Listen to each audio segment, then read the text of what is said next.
An inmate at the Virginia Department of Corrections, Red Onion State Prison. To accept this call, press 0. This is Randall Via, and I'm currently serving 1,214 years in Red Onion State Prison for capital murder in Pound, Virginia, in the USA.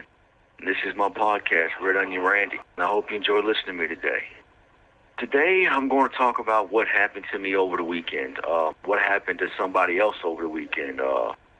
Definitely a cautionary tale.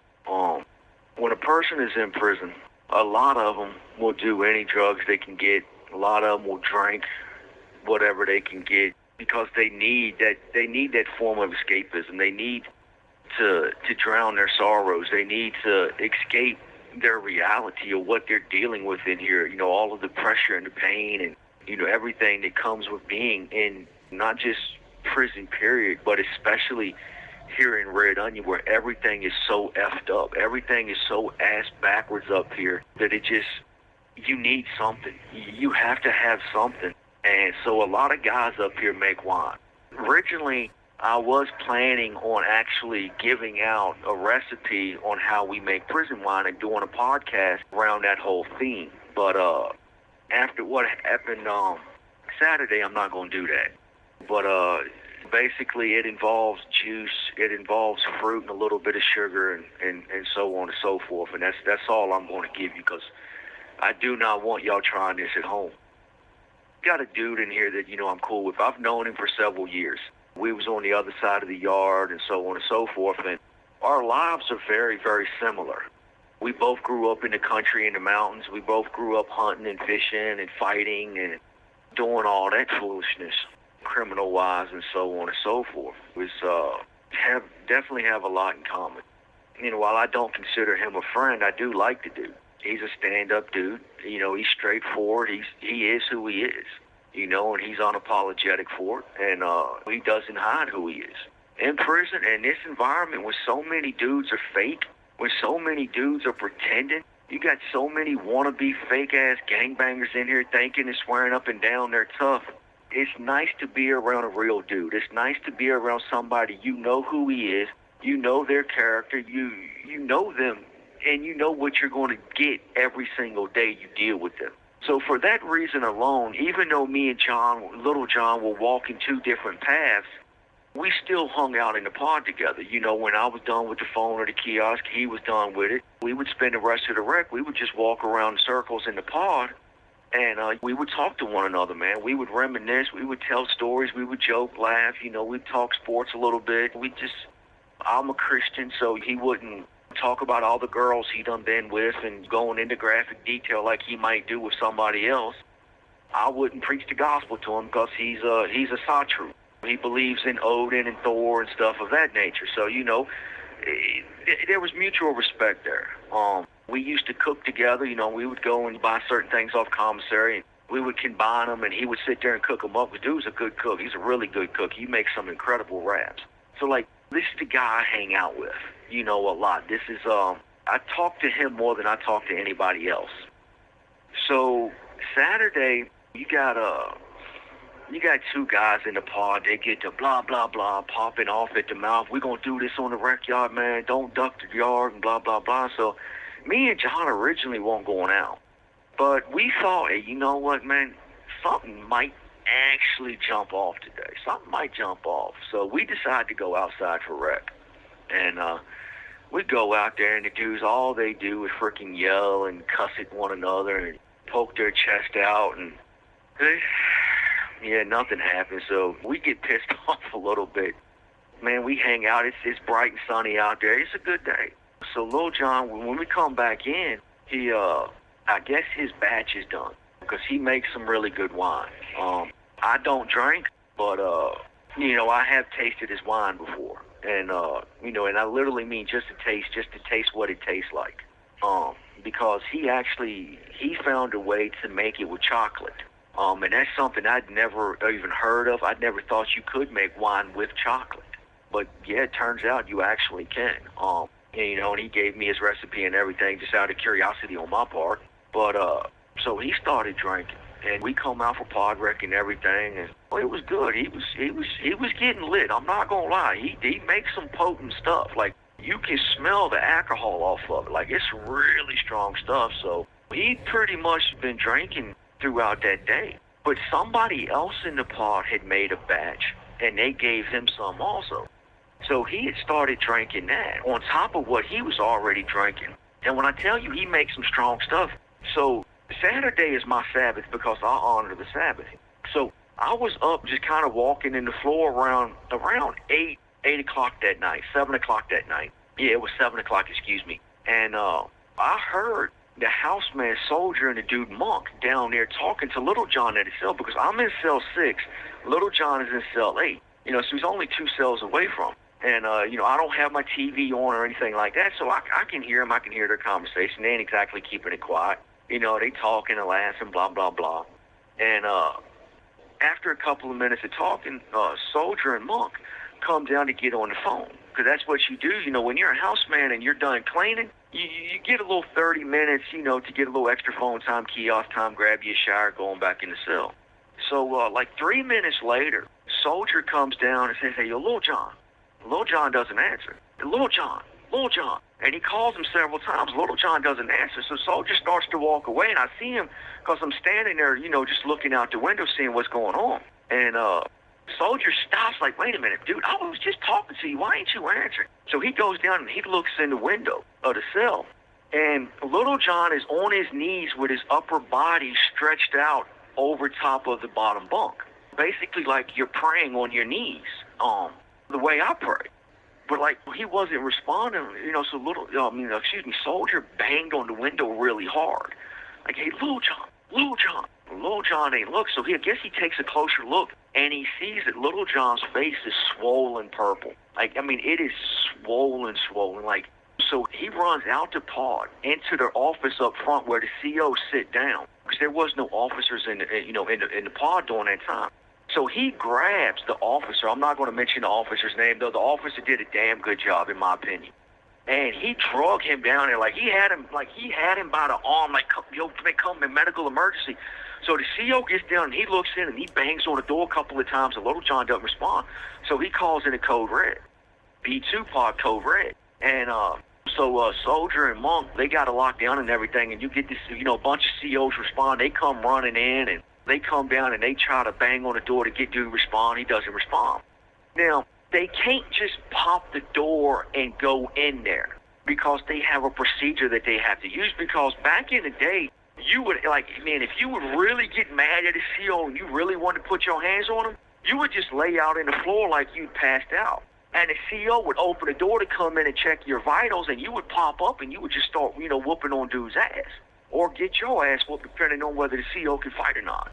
So now they can't just do that. So they had to wait for, a certain number of COs to respond over here, which didn't take long. Then one CO had to grab the video camera to film everything, and the other CO had to grab the shock shield. And then they went in and they put the shock shield on him and kind of shook him a little bit to see, if he would respond or move, but he did. And so they cuffed him and shackled him real fast, and they drug him out. They carried him out, and they laid him down in the floor right in front of my cell.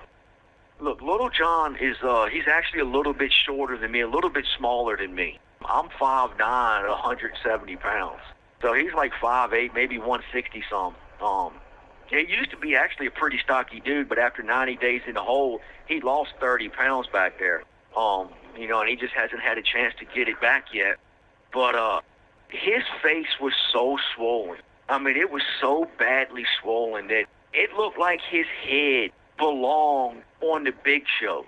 Somebody who's like 7'3", 400 pounds. Like, he looked like a bobblehead dog. His face was so swollen. It was so purple, and his tongue was so purple it was black. Like, it was hanging out of his mouth.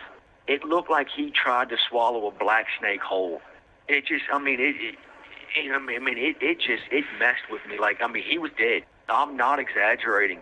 When they pulled Little John out that cell, he had died. He was on the other side, but the nurses got over here, and they was able to give him some Narcan. I think that's what it is. I might be wrong on that, and if I am, I'm sorry. But I think that's what the CO said, and he gasped, and he took like a ragged breath, and the nurses were able to bring him back. They were able to resuscitate him, give him CPR and everything. The whole time I'm standing in the door praying, man, God help this man. I like this dude, and that's the crazy thing. I'd like John. I knew I liked Little John, but until he died, until he was laying on that floor and they brought him back to life, I didn't realize how much I actually did like this dude.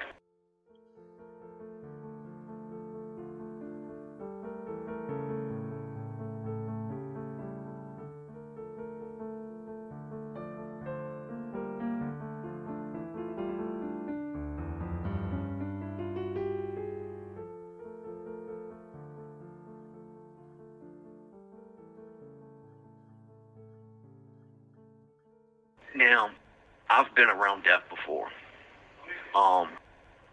I've actually committed murder. I've committed capital murder. I've slit 2 dudes' throats in prison. I've been in all kinds of violence. And when I say seeing Little John laying on the floor like that dead, with his face so swollen, his tongue hanging out, and the nurses working over him, that messed with me. That had me so effed up in the head. I mean, all I could do that night, I couldn't sleep. I tried to go to sleep at my normal time at 10 o'clock. I stayed awake all that night and all the next day. I mean, I literally got not a wink of sleep at all. Like, I was so messed up over that. Like, I mean, I kept replaying that image in my head over and over again. He was just talking.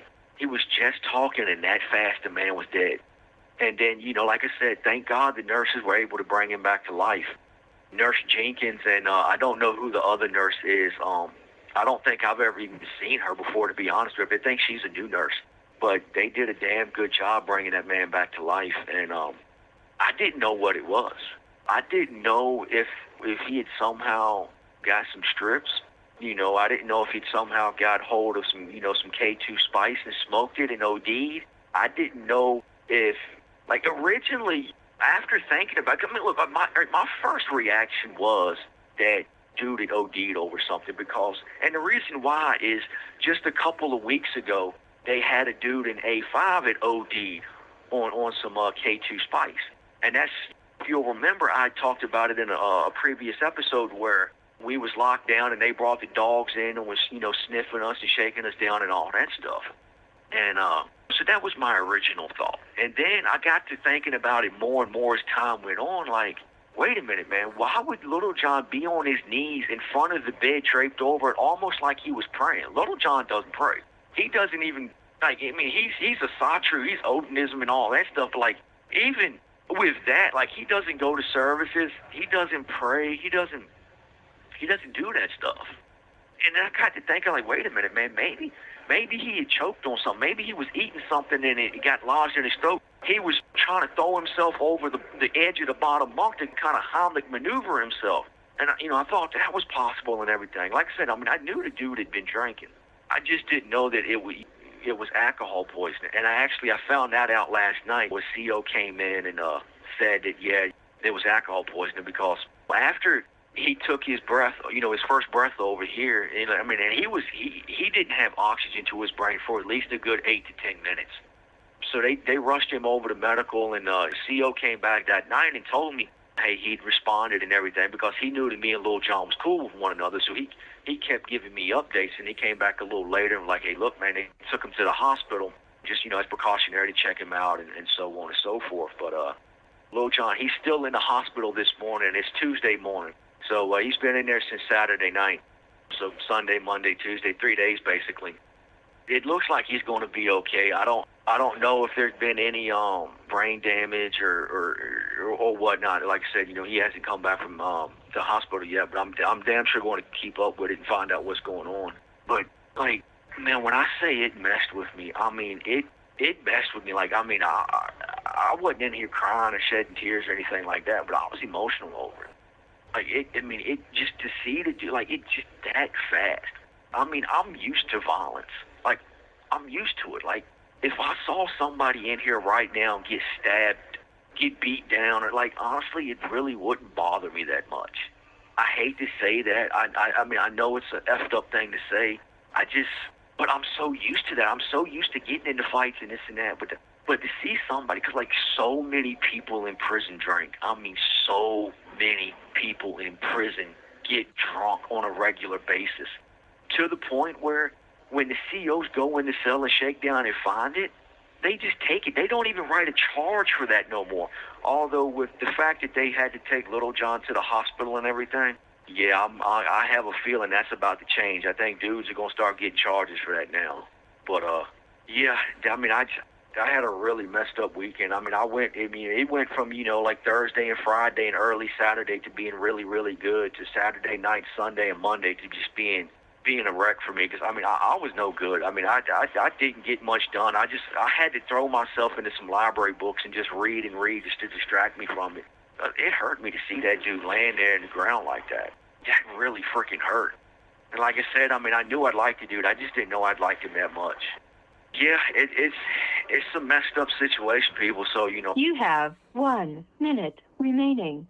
So I highly encourage you, man, control. If you drink, man, stop getting drunk. Drink a little bit here and there socially or whatnot, but as far as getting drunk, man, stop that, because that alcohol poison is no damn joke. And yeah, I know, the stuff you buy in the stores is a lot more pure and clean and more properly made than prison hooch, but still, alcohol poison is alcohol poison, regardless of how clean it is. You drink too much of it, you might wind up laying on the floor dead, hoping somebody resuscitates you. But this has been Red Onion Randy. I hope you enjoyed listening to me today. For those of you who listen to me on Apple Podcasts, I would appreciate it if you would review me and rate me, preferably 5 stars, but I'll take whatever you think I'm worth. And I'm also on Twitter now at Red Onion Randy. Take care. Stay safe.